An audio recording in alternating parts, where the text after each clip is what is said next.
Gardening is a passion. Let's grow together. Assalamualaikum dan hai semua gardener-gardener. Kami dari kumpulan Elite akan membentangkan tentang perjalanan sepanjang kempen, hasil kempen serta maklum balas mengenai kempen yang telah kami laksanakan, iaitu Urban Gardening, Grow Your Own Food. Kumpulan Elite diketuai oleh Saudara Muhammad Firdaus serta dibantu oleh 10 ahli Elite yang lain dalam bersama-sama menjayakan kempen ini. Untuk pengetahuan anda semua, kempen telah dilancarkan selama 7 hari iaitu bermula pada 10 Disember sehingga 17 Disember 2021. Dalam mempromosikan kempen ini, satu poster eksklusif daripada Elite telah dilancarkan pada hari pertama kempen. Selain itu juga, kempen memainkan beberapa platform iaitu YouTube channel Elite sebagai video teaser untuk kempen ini. Kempen kami disertai dan terbuka kepada semua orang tanpa had umur dan latar belakang seseorang. Antara peserta kempen kami dari kalangan umur 16 tahun sehingga 30 tahun. Kempen ini juga didominasikan dari kalangan perempuan berbanding jantina lelaki. Peserta yang menekan link secara automatik akan masuk ke dalam grup Telegram kami yang kami sediakan. Seramai 58 orang yang telah mengambil bahagian dalam kempen Urban Gardening. Antara aktiviti yang dijalankan oleh kami ialah peserta dikehendaki untuk menonton video di YouTube dan di aplikasi TikTok terlebih dahulu sebelum menjawab soalan kuis. Setelah itu, peserta dikehendaki untuk menjawab semua soalan yang terdapat di dalam kuis tersebut. Akhir sekali, peserta diminta untuk memberi pendapat masing-masing setelah mereka menjawab soalan kuis. Medium Instagram juga digunakan sebagai sesi soal jawab dengan membangkitkan harga sayuran tempatan yang kian semakin meningkat. Seterusnya, mari kita melihat kaedah-kaedah dalam menanam dengan menggunakan kaedah hidroponik. Hari ini aku nak tanam bayam. Kita nak gunakan kaedah hidroponik. Barang kita perlukan macam bakul, tisu. Lepas tu sediakan 2 bakul, lagi 1 bakul berjaring, lagi 1 yang biasa. Make sure dia lagi besar supaya kita nak buat macam ni ya. Okey, masukkan air sampai 1 dasar bakul yang atas. Lepas tu letakkan 2 tisu, 2 helai tisu.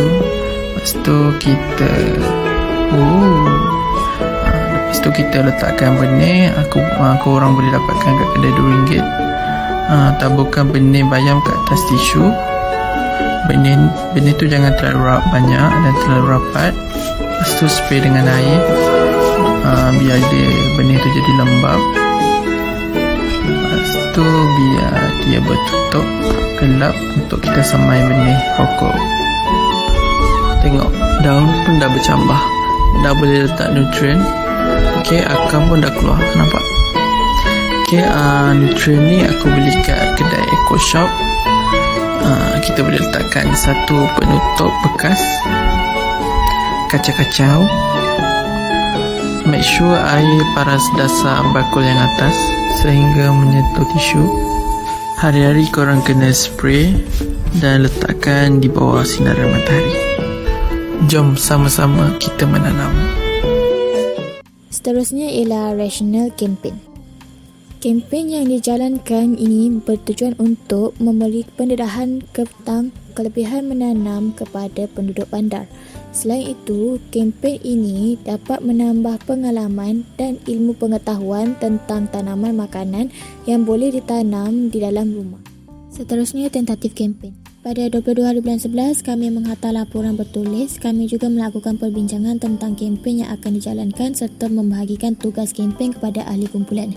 Pada 28/11 hingga 4 hari bulan 12, kami menghasilkan video kempen. Pada 6 hari bulan 12, kami membuat perbincangan di dalam kumpulan melalui Google Meet tentang kempen yang bakal dijalankan. Pada 10 hingga 17 hari bulan 12, secara rasminya, kempen dilaksanakan. Kami mengedarkan poster di pelbagai platform seperti Instagram dan Facebook page. Di akhir kempen, kami menyediakan kuis serta e-sijil kepada para peserta yang menyertai kempen kami. Pada 17 hari bulan 12, kempen berakhir. Pada 19 hingga 22 hari bulan 12, pembuatan dan pengedaran sijil kepada para peserta yang telah menyertai. Pada 27 hari bulan 12, pasca kempen part 2 dijalankan. 3 hari bulan 1, 2022, pembentangan video akhir kempen.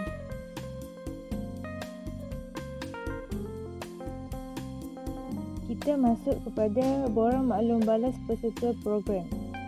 Borang maklum balas ini menggunakan rujukan skala mengikut keputusan responden terhadap program ini. Rujukan skala yang kami gunakan adalah sangat setuju, setuju, kurang setuju dan sangat tidak setuju. Berikut adalah contoh analisis graf soalan yang telah kami dapatkan. Pertama, sebanyak 59.6% menyatakan sangat setuju terhadap menanam tumbuhan di balkoni rumah dapat memberi pelbagai kebaikan berbanding 40.4% setuju. Jelas di sini menunjukkan peserta mempunyai kesedaran dalam melakukan aktiviti penanaman di rumah. Kedua, melalui tanaman di rumah, kos pembelanjaan seharian dapat dikurangkan. 68.1% menyatakan sangat setuju berbanding 31.9% setuju. Namun, kita tetap mendapat jawapan positif daripada peserta. Kita dapat lihat ramai masyarakat yang mementingkan kesihatan dan mengamalkan gaya hidup sihat di rumah sambil berjimat. Ketiga, hubungan sesama jiran dapat dieratkan melalui aktiviti menanam tumbuhan di balkoni rumah. Sebanyak 42.2% menyatakan sangat setuju, 46.8% menyatakan setuju, namun 10.6% menyatakan kurang setuju. Kesimpulannya, masih ada segelintir masyarakat yang tidak suka berkasih sayang dengan jiran tetangga dan tidak meminati penanaman di kediaman rumah tinggi. Keempat, 66% menyatakan sangat setuju. Pengudaraan di rumah menjadi lebih segar sekiranya menanam tumbuhan di balkoni rumah. Dan 31.9% menyatakan setuju. Sebanyak 2.1% kurang setuju. Kita dapat simpulkan tidak ramai yang tidak mendapat ilmu tentang kebaikan menanam tanaman di rumah. Kelima, aktiviti menanam tumbuhan di balkoni rumah dapat menenangkan fikiran sekaligus menjaga kesihatan mental.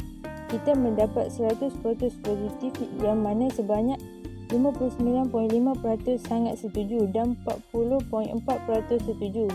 Kesedaran ini memberi kesan yang baik terhadap individu itu sendiri dalam menguruskan diri secara semula jadi dan berguna. Dan yang keenam, 59.6% sangat setuju kawasan rumah menjadi lebih ceria dan cantik dengan menanam tumbuhan di balkoni dan 40.4% setuju.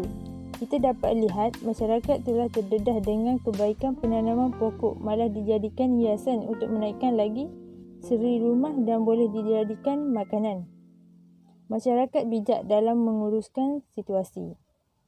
Secara keseluruhannya, rujukan skala ini jelas menunjukkan masyarakat rumah tinggi ini tidak ketinggalan dalam kelebihan menanam tanaman di rumah walaupun ada segelintir yang tidak menyukai aktiviti ini, tetapi penanaman tanaman di rumah ini mendapat sambutan yang menggalakkan.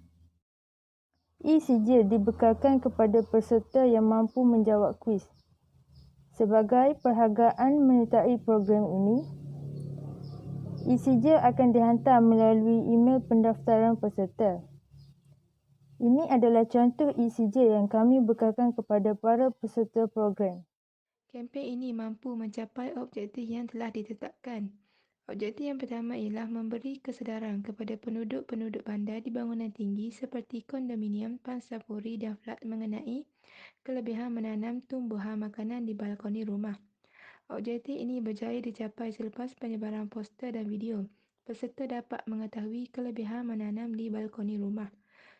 Objektif yang kedua ialah membantu memperkenalkan kaedah dan teknik berkebun di rumah dengan tepat dan menarik, supaya dapat mengetahui kaedah dan teknik berkebun di rumah dan dapat dipraktikkan.